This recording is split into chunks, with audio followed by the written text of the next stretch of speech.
One of the most fascinating sights in nature is watching a young animal learn how to survive in the wild.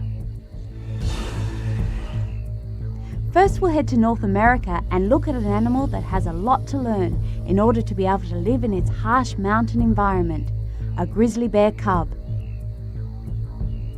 Then, we'll watch a mother raccoon teach her 3 young ones how to find their own food. Back in Australia, we'll search out a bird that has to look after itself from the day it hatches, with no help from its mother, the scrub turkey. But not only animals need survival skills. There are times when humans too find that a good knowledge of nature can mean the difference between life and death.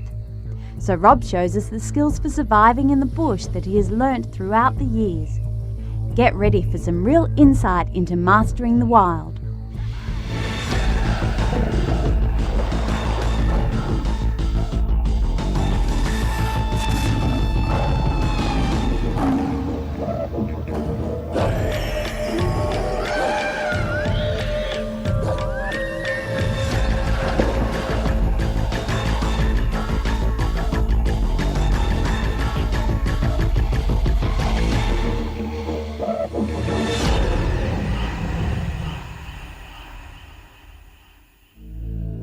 Rob learnt many of his survival skills on his own in the bush.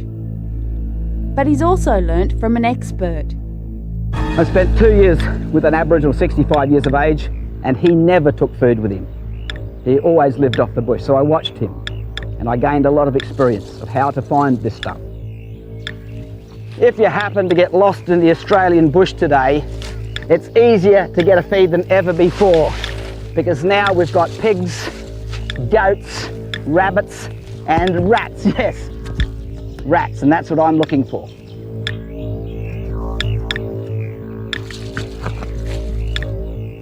When you're out in the bush getting bush tucker, you've got to be a bit careful when you catch animals so you don't get injured. Now this thing could bite me fingers, and it's no good having an infected finger out here. So I've got to be very, very quick. Gotcha!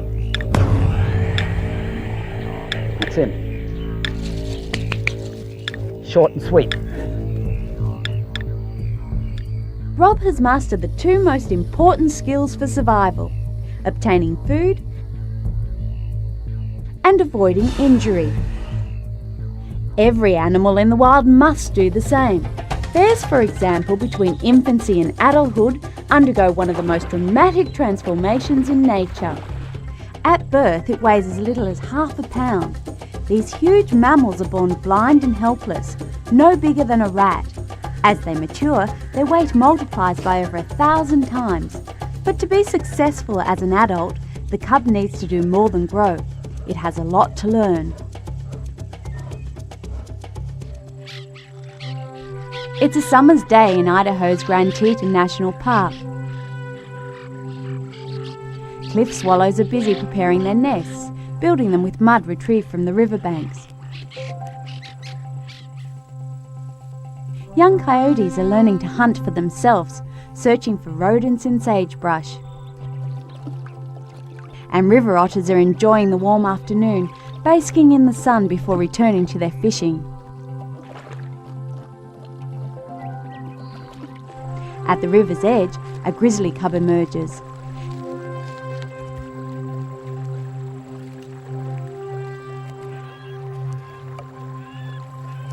This energetic 10-month-old is doing some exploring on his own, but his mother is surely nearby, close enough to hear his cries and come to the rescue if danger should threaten.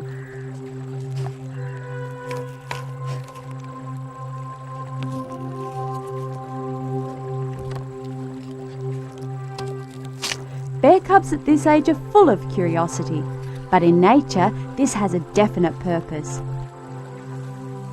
As the cub plays and explores, he's constantly learning and developing physically.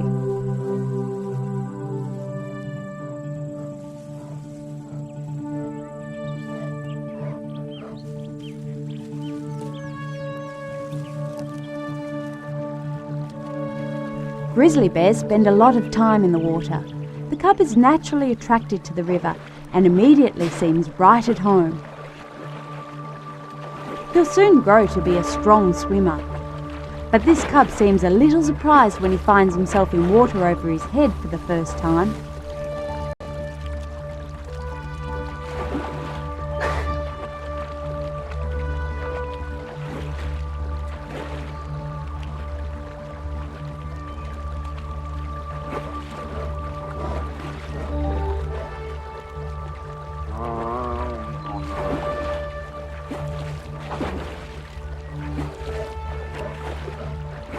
Play helps the bears develop coordination and flexible behaviour, a key in adapting to the ever-changing environment. This playful behaviour will continue into the cub's second year. This cub weighs only 125 pounds, but is already very strong, and in a few years he will develop into one of the most powerful animals.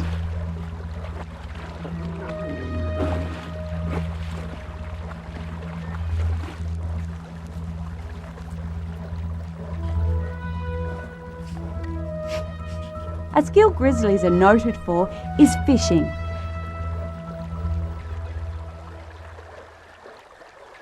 And when the cub spots trout in a shallow pool, he instinctively moves in to try to catch his first fish.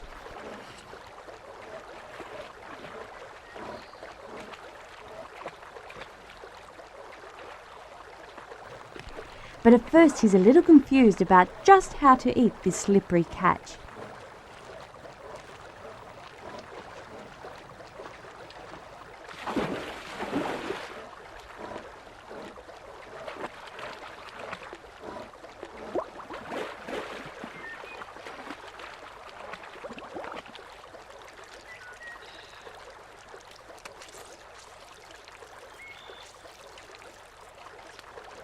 As the cub matures, he'll gain dexterity, and he'll learn more about catching fish from watching his mother in the coming months.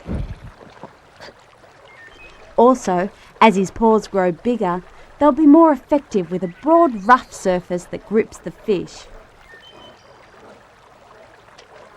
But today's first fishing experience has been a successful introduction to a skill that will be important for the cub's survival in the future.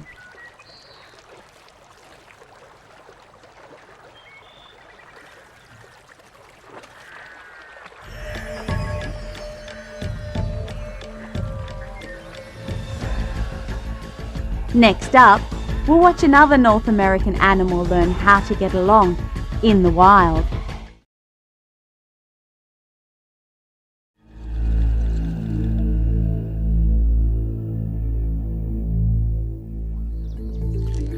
I've just found two of my favourite bush foods. One of them's here, which is the wild peanut, and this one I really like because it advertises itself. It says, "Here I am, pick me, bright orange." You can't miss it.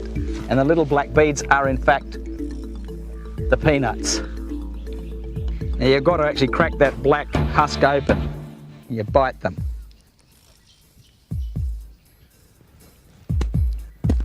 These ones are not quite ripe,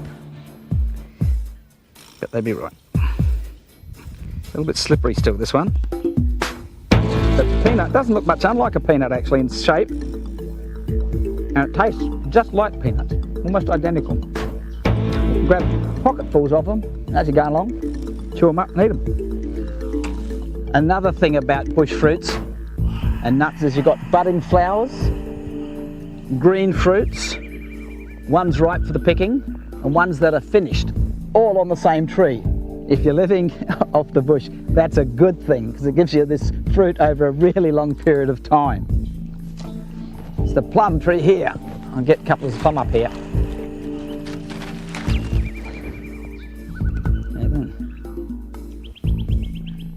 They look a bit like an olive, but they're a bit smaller. It's a wild plum.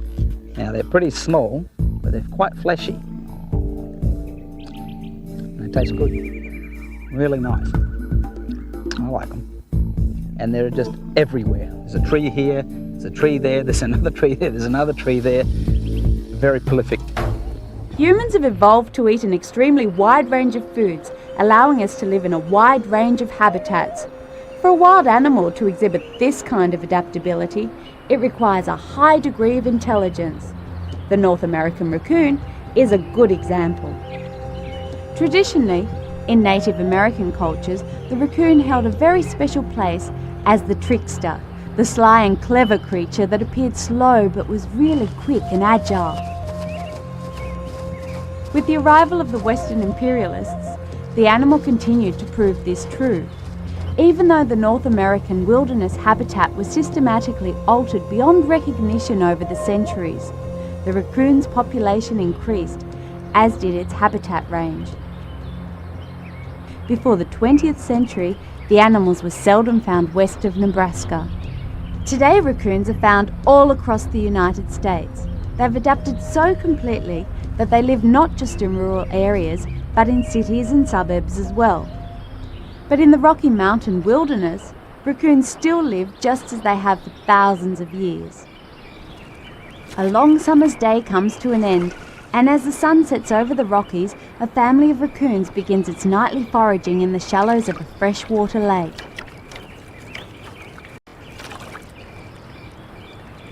The mother never strays far from her 3 young offspring. She digs and feels the muddy bottom for edible crustaceans and aquatic creatures.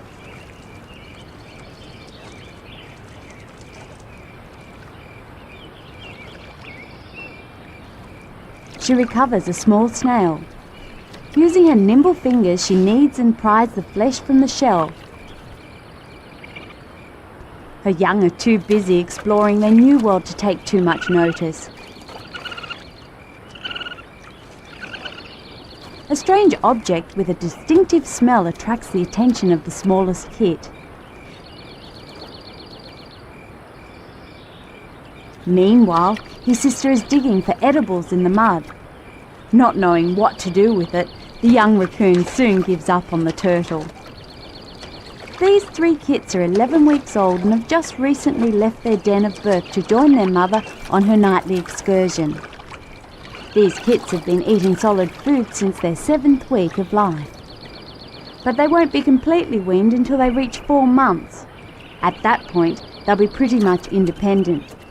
Until then, they'll learn what to eat and where to find it by following and observing their mother.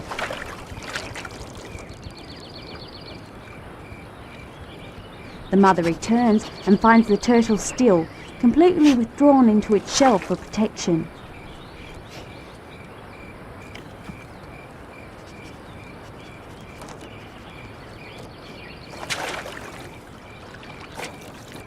But she is experienced and knows how to extract the meat from such a hard exterior. Even so, it'll take her a few minutes.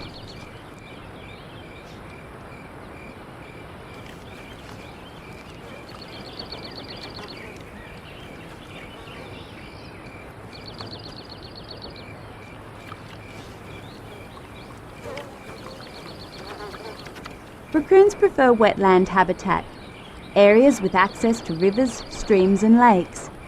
Here the animals can forage for all kinds of turtles, snails, crayfish and freshwater clams. Back on shore, 2 of the kits are looking for food underneath a fallen log. And one is successful finding a frog that proves to be a suitable meal.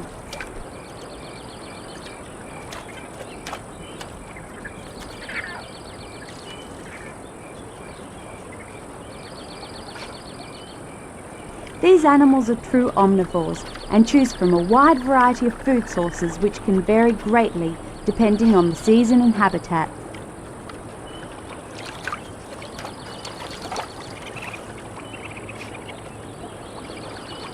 Meanwhile, the mother has found success from her persistence. After eating the limbs and head of the helpless turtle, she heads for her young who have strayed a short distance away. But on the way, she comes across another food source. Only this time, the food bites back. In the end, the field mouse is quickly consumed.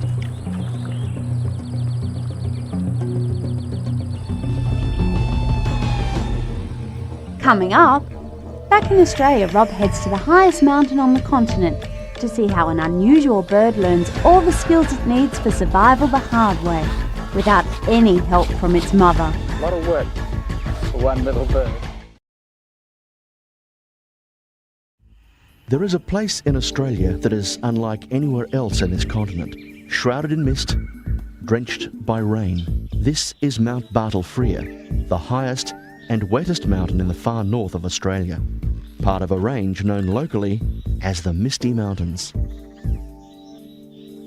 Rob Breddle has come here to look at the unique wildlife that nestles in these mountains. He's on the trail of a very industrious bird. It can never rest. It's got a big job to do. What I've got here is a scrub turkey. Might look like a turkey, but it's not. It's actually a megapode. What a megapode is, it's a bird that doesn't build a traditional nest. It builds a nest like a crocodile, a mound of leaves. Megapode means big feet. And what the male bird does, comes along and he scrapes up leaves like this, right up into a mound, like that one behind me. Now that's a nest not in use. It's not breeding season, but it will be used. When he's built up a great big pile of leaves, he attracts the female over. She'll come down and dig a hole in the nest and deposit an egg in there, big end up, small end down. Now what is amazing is all other birds have to roll their eggs during incubation. This one doesn't. The egg has to sit like that all the time. A bit like a crocodile. If you roll a crocodile egg over, it will die. So will this one's.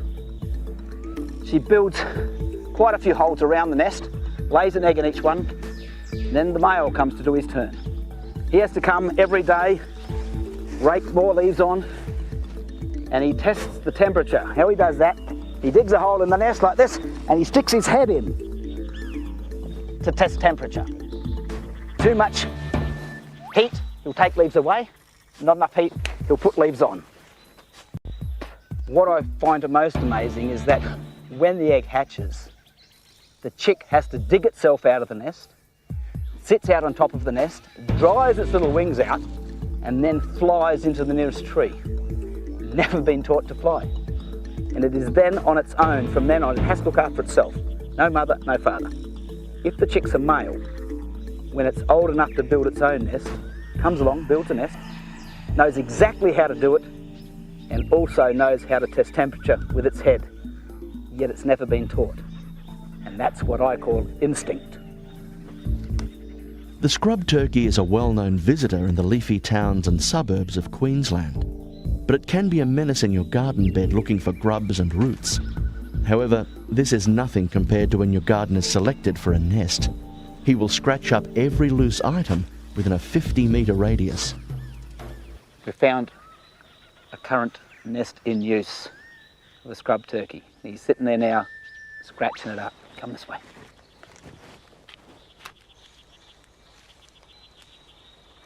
Although they have lost a lot of habitat, they seem a hardy species who have integrated well with people. Even remote rainforest specimens show little fear. It's just marvellous how much material this bird can move in a short time. He just keeps at it. Kick, kick, kick, kick, kick. Kick, kick, kick, kick. Here's where the scrub turkey's getting his stuff from. Look, from right around here, scraping all the leaves across. He's actually going across the creek and he's built his nest from the far side. Scratch, scratch, scratch. Yeah.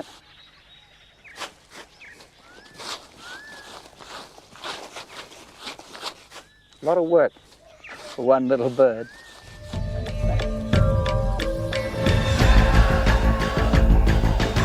Next up, Rob goes hunting for his own lunch.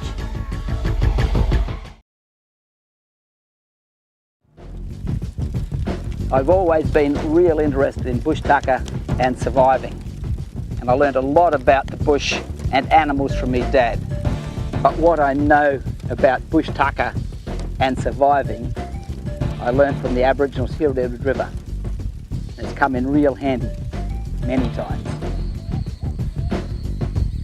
The meal Rob is hoping for today is to be found within a close range of the campsite he set up. His hosts are Oscar Holroyd and Susie Ann Tumba, and Rob's old buddy, Jimmy Kendall. I'm out here this morning with some of my Aboriginal friends to try and find some bush tucker, and this is the field kind of bush tucker. But the very first thing we've got to do with these waterholes that are drying up is make sure there's no big crocodile in it. So we will walk the edge and just check for tracks.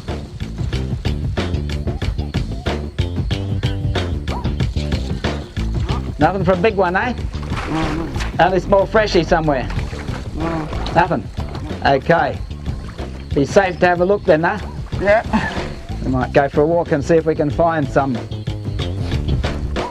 Old Jimmy looks on as the young'uns start the hunt.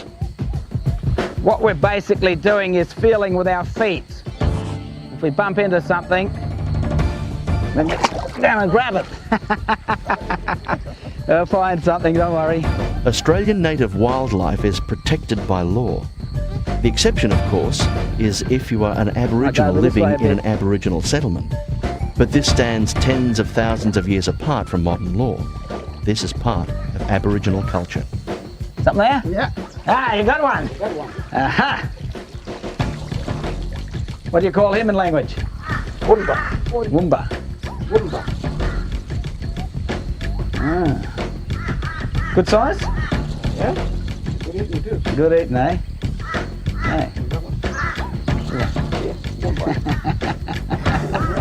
Maybe another one round, eh? We'll have a feel. Yeah. Look more, good spot. It turns out to be a very good spot for catching file snakes. Another one. Another one. Okay. Funny looking fellas, aren't they? Yeah. Very rough.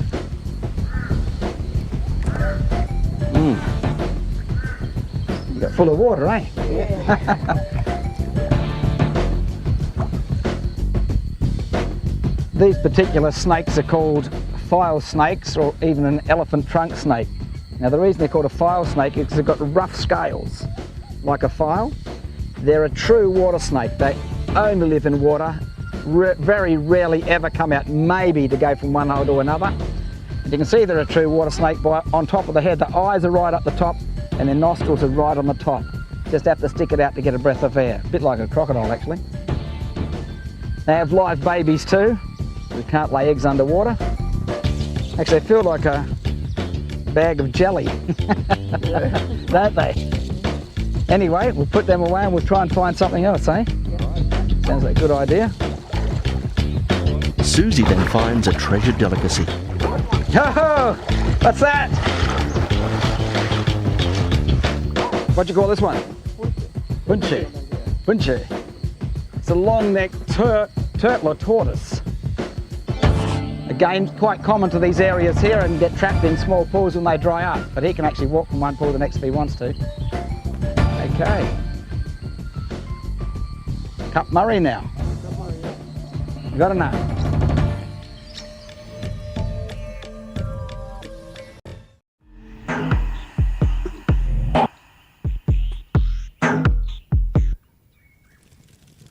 Rob's home base camp is always right in the middle of the action. But when you need to be this close to the Australian wildlife, you need special insights.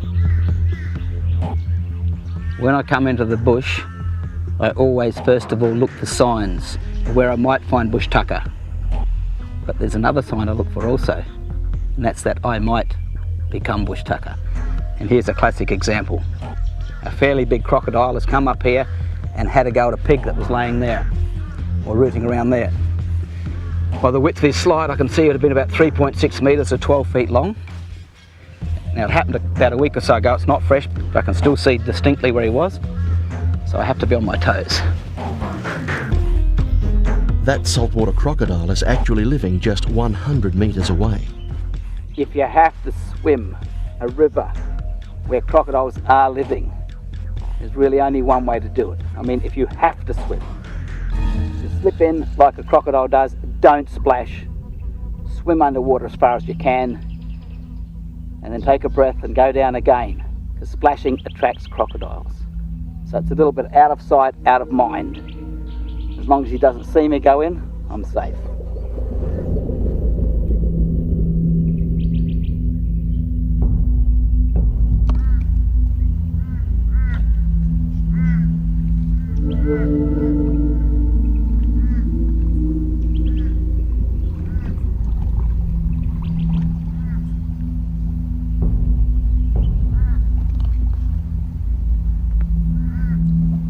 In a river that Rob knows has crocs, he puts his theories to the ultimate test, using himself as a test subject.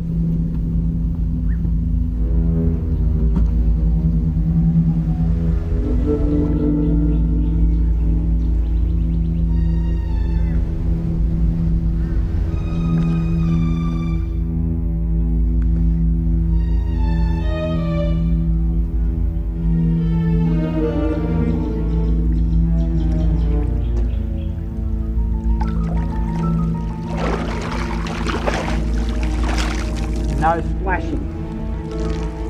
You have to cross. Don't splash. This croc would make a big meal, but would be a big challenge to catch. Instead, Rob demonstrates how Aboriginals have survived so successfully off this land and still have variety in their diet.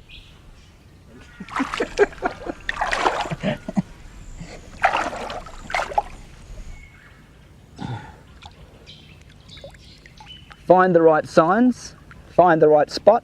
Mussels are really easy to find. But it appears out here, the easier the food is to find, the less tasty it is. It may be like a supermarket to Rob, but this is a dangerous place even with experience. Then we see a new and mysterious style of catch and bag.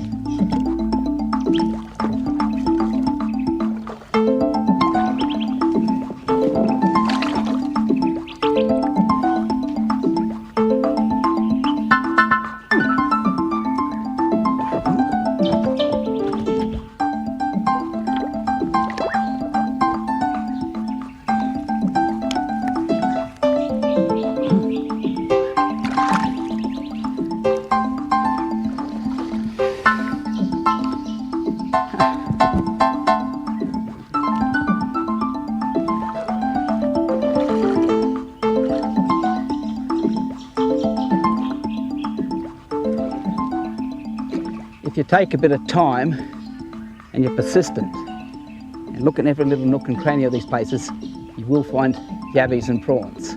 And it takes 3 or 4 to make a feed. Might take a few hours to get it, but it'll be worth it.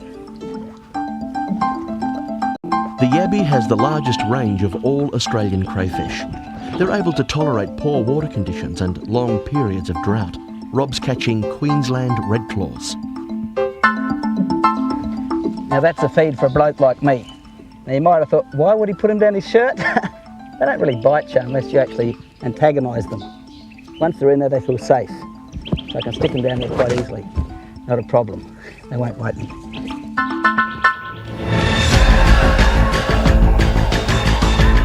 The Survival Beggars Banquet.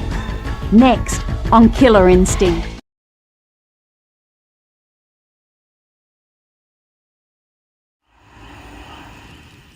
Fire's burnt down and it's time to cook me catch. Spread the coals out a bit, it's a bit warm still. Now, the clams come in their own little shells, I just throw them on the coals.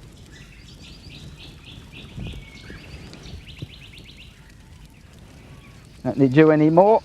Oh, the fish is going to probably take the longest to cook because he's got the biggest bulk. There's enough coals there.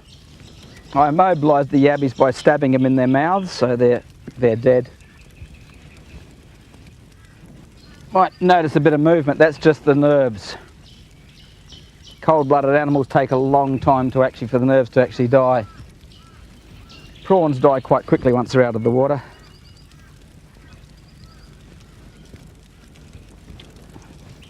I think it's quite amazing that the green thing here actually turns red when you cook it. Take about 5 minutes for these fellows to cook, maybe about 10 minutes for him. I just put a bit of hot sand over these things and that'll help cook them a bit quicker. Looks good to me.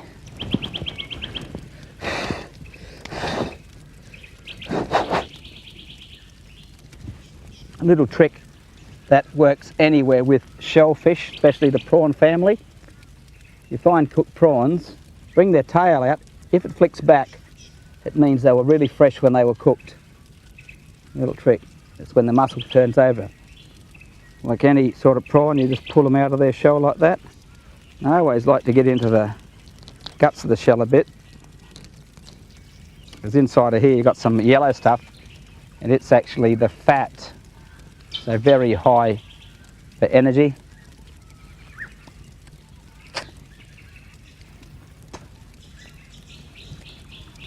And this is the good bit, the actual tail. Feels just like a normal prawn.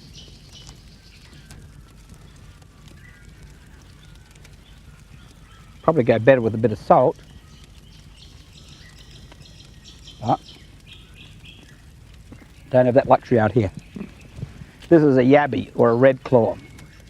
Freshwater crayfish, and that's a freshwater prawn. Again, same sort of thing.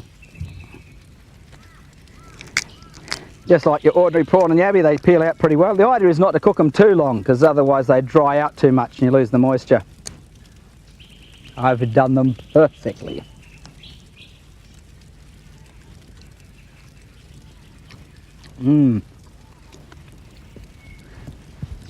As I said, half a dozen of these makes a feed for a person.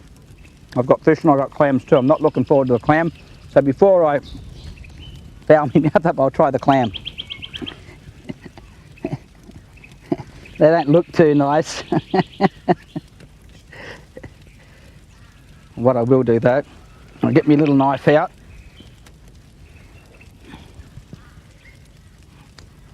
I just split that, what I call that.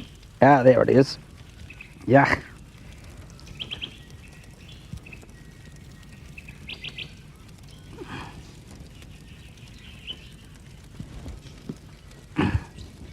That yellow stuff is the gut. Doesn't look too appetizing, does it?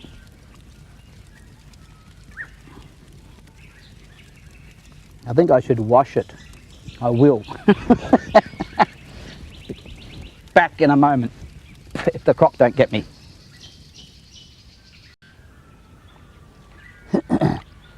It all just comes down to how hungry you are. And I'm not that hungry, I don't eat it with a gut. But anyway.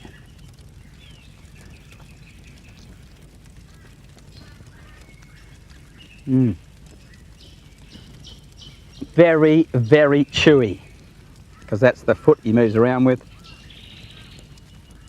That's not bad.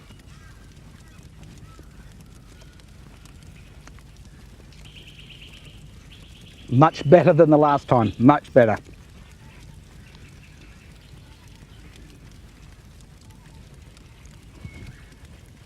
I like fish because when you cook them, the skin goes very hard,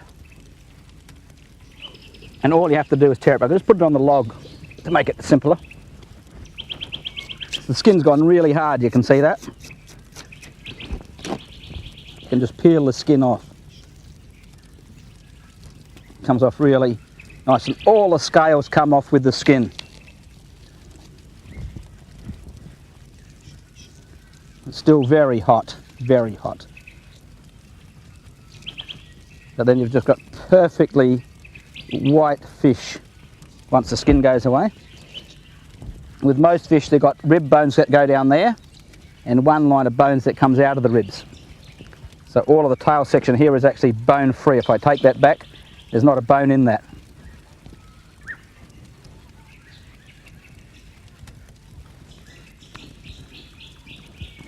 So I don't have to worry about bones in that lot.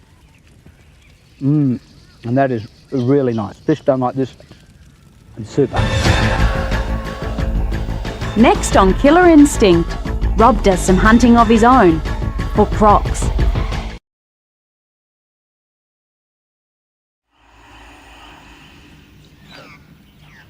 Rob uses the same curiosity and need for survival that Aborigines learned to employ. When you're poking around the bush, you very seldom see the animals, but what you do see a lot of is the signs. There's a slide of a freshwater croc that goes up over here, and a fairly big one too. Right over there, where she's been scratching up to make a nest. And over there I can see some old eggshells, looks like last year's.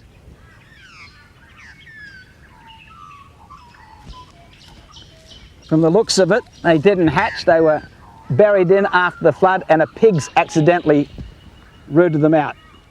Accidentally, because he would have eaten them if they were fresh, but it's not. But it's definitely last year's eggshells, and that's a freshwater crocodile. And up there where she's scratching again now. I'll go over and see if I can find them.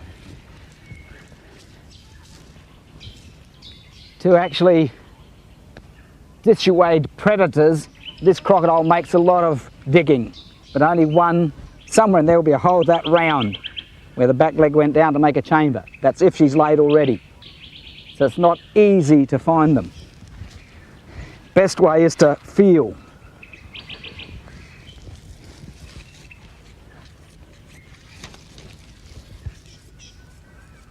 Hopefully I can find the hole. If it goes down a long way.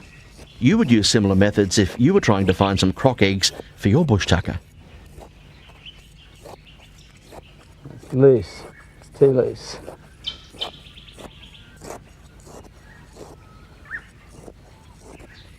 Just all loose sand, eh? You know, it's nice if it's hard sand, you go and you go, shoo, aha! You can imagine Aborigines doing exactly this in the same area for thousands of years.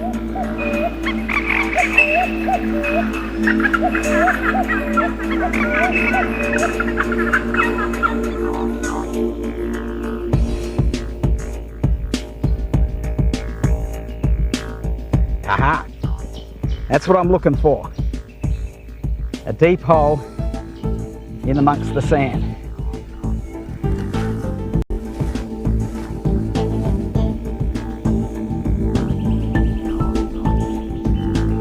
Freshwater crocodile eggs. With a bit of effort you can find them.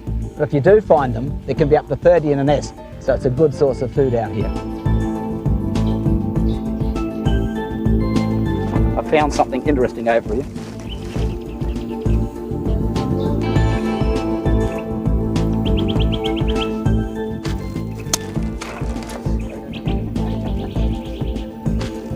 This intricate structure, like with all bowerbirds, is not a nest. It's a bower. It's actually a bachelor pad, a way of attracting the girls.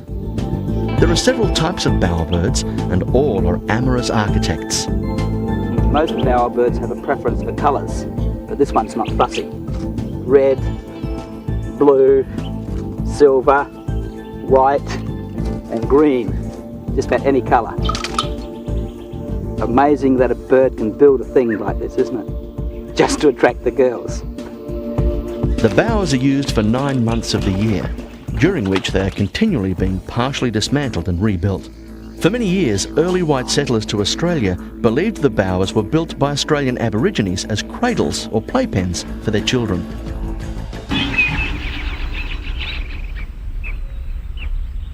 Another dawn, another bush buffet. What do you reckon the best way to cook this emu egg for breakfast, Jimmy? Just put him in the fire? Yeah. Bury him in the sand on the side, huh? And open the fire Uh-huh. and put him and then like that now. Okay. But you might have to put a hole in him first. I don't know, maybe. Might be an idea, he might blow up otherwise, huh? Yeah. Okay. Try that. Put a hole in him and stop him from blowing up. One should be enough for us two, mate. Yeah. Only the one will do, okay? Keep the other one for tomorrow.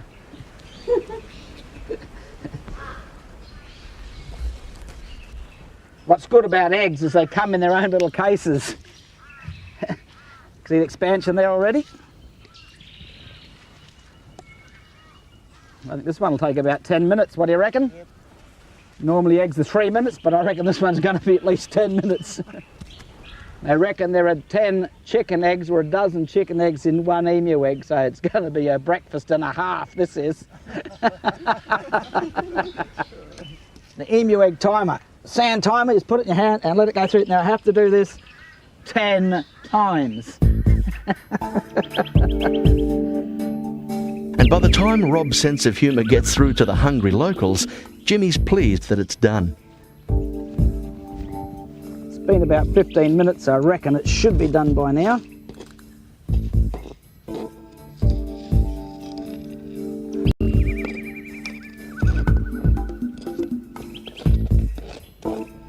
Okay, Jimmy, you ready for breakfast? Yes. He looks like he's done. Oh, nice and cool. Oh, look at that, eh? You want the emu egg cook, are you? Uh-huh. Number one. Top notch. Let's get my pocket knife for this one. More egg than we can take a stick at. Oh yeah, just over easy. Oh, no. What do you reckon? Good stuff? Yeah. Tastes good too. All right. Surprisingly, emu eggs are almost identical in taste to chicken's eggs. Emu eggs can also be scrambled, and they actually turn out a little lighter and fluffier than hen's eggs. You good cook. Number one? Don't worry. Number one. Not there for a whole day, I reckon.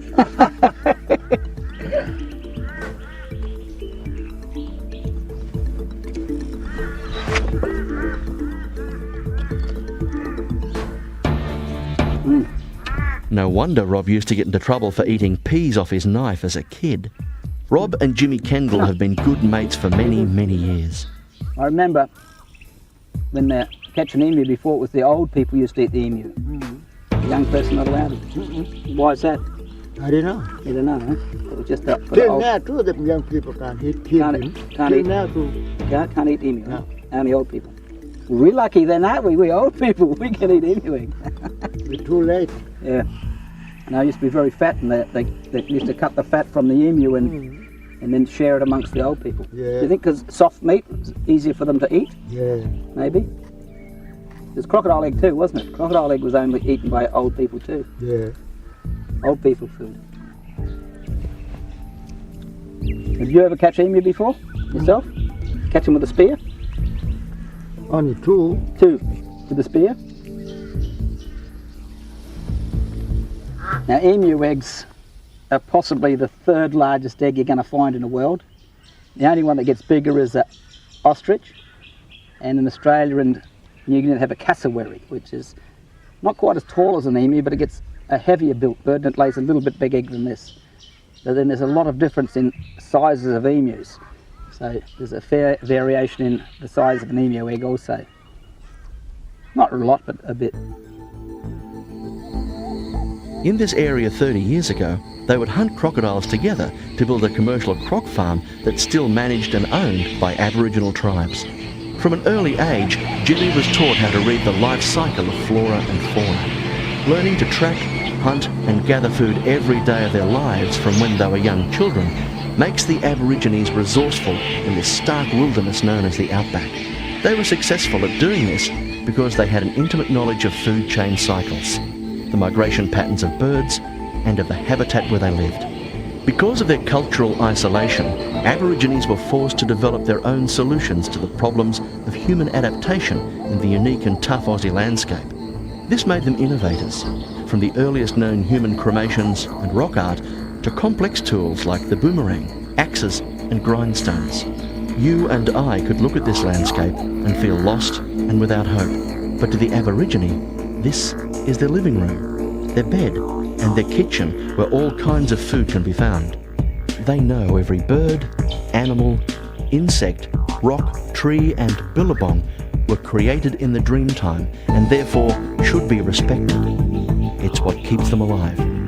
Rob Riddle has learned many bush tucker secrets of the Aborigines and certainly respects this place he is also proud to call home.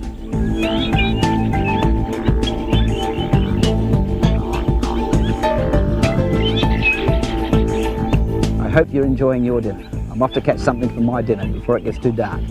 Bon appetit. I'm Rob Bradley and thanks for joining me on Killer Instinct.